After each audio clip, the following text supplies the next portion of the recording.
రాష్ట్రంలో ఈరోజు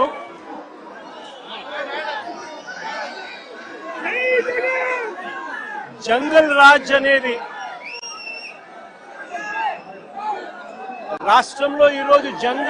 అనేది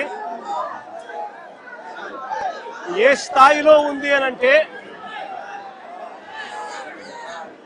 ప్రజాస్వామ్యం ఎప్పుడో కూని అయిపోయి రాష్ట్రంలో ఉన్న పాలకులు ఈరోజు జంగల్ రాజ్ అంటే ఒక భయానక వాతావరణంతో రాష్ట్రాన్ని పరిపాలించే కార్యక్రమం ఈరోజు జరుగుతూ ఉంది. నేను అడుగుతా ఉన్నాను,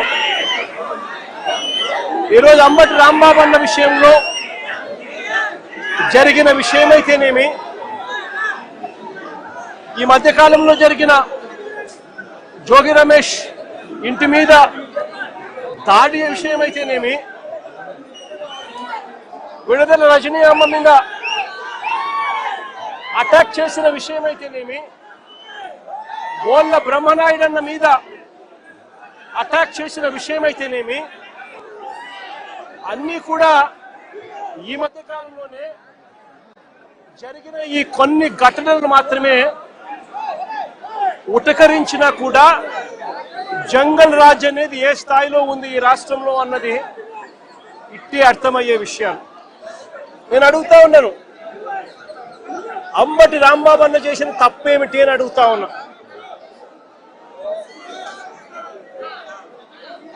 విడుదల రజనమ్మ చేసిన తప్పేమిటి అని అడుగుతా ఉన్నా. జోగి రమేష్ చేసిన తప్పేమిటి అని అడుగుతా ఉన్నా. కరుణాకర్ రెడ్డి తిరుపతి భూముల కరుణాకర్ రెడ్డి చేసిన తప్పేమిటి అని అడుగుతా ఉన్నా. కాకాని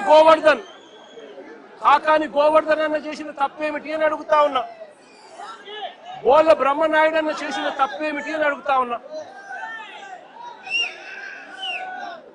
కేవలము చంద్రబాబు నాయుడు గారు అనే వ్యక్తి గత సంవత్సరంన్నర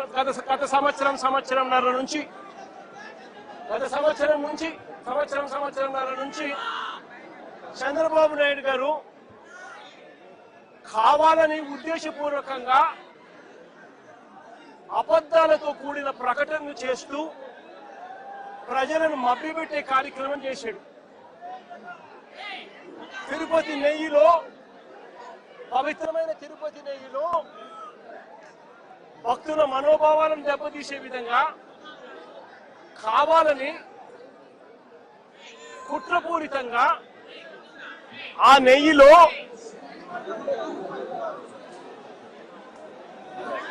జంతువుల కొవ్వు ఉందని, గొడ్డు మాంసం కొవ్వు ఉందని, పంది కొవ్వు ఉందని, చేప నూనె కలిసింది అని అంటూ రకరకాలుగా చంద్రబాబు నాయుడు గారు కొడుకు, ఇదే చంద్రబాబు నాయుడు గారి పార్టీలో తనతో పాటు కలిసి ఉన్న మరో పవన్ కళ్యాణ్ అనే మరో నాయకుడు ఉద్దేశపూర్వకంగా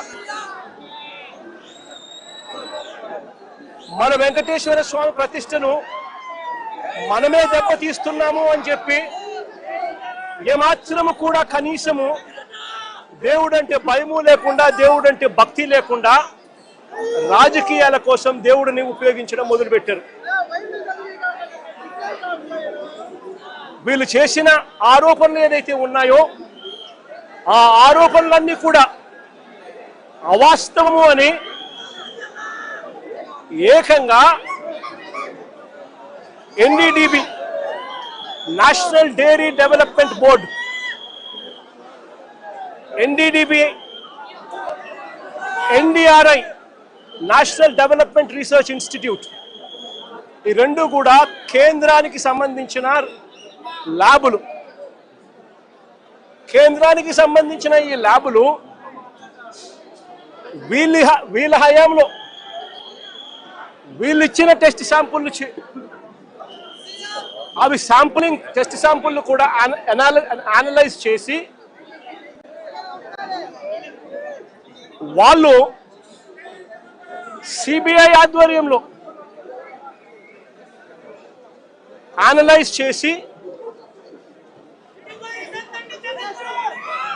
ఈ నెయ్యిలో జంతువుల కొవ్వు కానీ, గొడ్డు మాంసం కొవ్వులు కానీ, పంది కొవ్వు కానీ, చేప నూనె కానీ, ఇటువంటివి ఇంకొకటి కానీ ఇటువంటివి అవి ఏవి లేవు అని చెప్పి నిర్ధారణ చేసి సర్టిఫికెట్లు ఇస్తే, ఆ సర్టిఫికెట్లు సాక్షాత్తు సిబిఐ వాళ్ళ సిబిఐ ఛార్జ్ షీట్లో ఈ ఎన్డీడీబీ సర్టిఫికెట్, ఎన్డీఆర్ఐ సర్టిఫికెట్ రెండు కూడా పెట్టి సిబిఐ ఛార్జ్ షీట్ కూడా క్లోజర్ ఇచ్చింది. నేను అడుగుతా ఉన్నా, తప్పు ఒకవేళ చేసుంటే ఆ సిబిఐ ఛార్జ్ షీట్లో వైవి సుబ్బారెడ్డి గారి పేరు, కరుణాకర్ రెడ్డి గారి పేరు ఎందుకు చేర్చలేదు? ఒకవేళ తప్పు చేసినట్టు ఒక ఆధారాలు ఉంటే, తప్పు నిజమే అయితే వీళ్ళని ఎందుకు అరెస్ట్ చేయలేదు? అంటే సిబిఐ క్లీన్ చిట్ ఇస్తా ఉంది, ఎటువంటి తప్పు జరగలేదు అని వీళ్ళ పేర్లు కూడా ఛార్జ్ షీట్లో పెట్టకుండా, వీళ్ళని అరెస్ట్ చేయకుండా సిబిఐ క్లీన్ చిట్ ఇస్తా ఉంది. ఎన్డీడీబీ ల్యాబు, ఎన్డీఆర్ఐ ల్యాబు, ఈ ల్యాబులు కూడా క్లీన్ చిట్లు ఇస్తా ఉన్నాయి. మరి ఇన్ని క్లీన్ చిట్లు ఇస్తా ఉన్న సందర్భాలలో అసలు ఈ సిబిఐ అనేది ఎందుకు వచ్చింది? వైవి సుబ్బారెడ్డి గారు సుప్రీంకోర్టుకు వెళ్ళి రాష్ట్ర ప్రభుత్వం చేస్తా ఉన్న ఆరోపణలు తప్పు, వీటి మీద విచారణ చేయండి అని వైవి సుబ్బారెడ్డి గారు సుప్రీంకోర్టుకు వెళ్ళి కేసు వేస్తే, సుప్రీంకోర్టు వైవి సుబ్బారెడ్డి గారి పిటిషన్ మేరకు సిబిఐ చేత విచారణకు పర్మిషన్ ఇచ్చింది. వాళ్ళు విచారణ చేసి వీళ్ళెవరూ తప్పు చేయలేదు అని చెప్పి నిర్ధారించి ఎన్డీడీబీ, ఎన్డీఆర్ఐ ల్యాబుల సర్టిఫికెట్లు కూడా పొందుపరిచి క్లీన్ చిట్లు ఇస్తే, చంద్రబాబు నాయుడు గారు అనే వ్యక్తి, పవన్ కళ్యాణ్ అనే వ్యక్తి, నారా లోకేష్ అనే వ్యక్తి, ఇంకా ఇటువంటి అన్యాయస్తులు ఎవరైతే ఉన్నారో వీళ్ళంతా కూడా చేసిన తప్పుకు చంపలేసుకొని ప్రజలకు, వెంకటేశ్వర స్వామికి చేసిన తప్పులకు లెంపలేసుకొని క్షమాపణ కోరాల్సింది పోయి, ఇదే చంద్రబాబు నాయుడు గారు,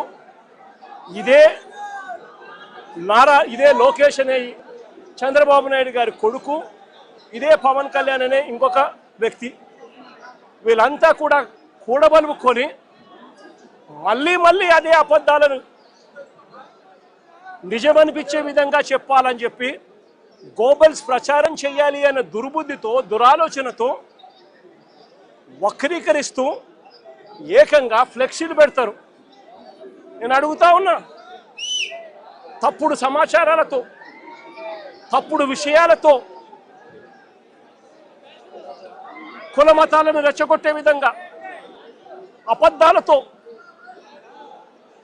ఫ్లెక్సీలు పెట్టే అధికారం ప్రజాస్వామ్యంలో ఎవరికైనా ఉందా అని అడుగుతా ఉన్నా. ఇదే మాదిరిగా మేము కూడా ఫ్లెక్సీలు పెడితే మీరు ఒప్పుకుంటారా అని అడుగుతా ఉన్నా ఇదే చంద్రబాబు నాయుడు గారిని. సూపర్ 6, సూపర్ 7 ఎన్నికలప్పుడు మోసం చేశావు, బాండ్లు ఇచ్చావు, సూపర్ 6, సూపర్ 7 అని చెప్పి ఎన్నికలప్పుడు చెప్పావు, ఎన్నికలు అయిపోయాక మోసం చేశావని చెప్పి ఫ్లెక్సీలు పెడితే ఒప్పుకుంటావా చంద్ర?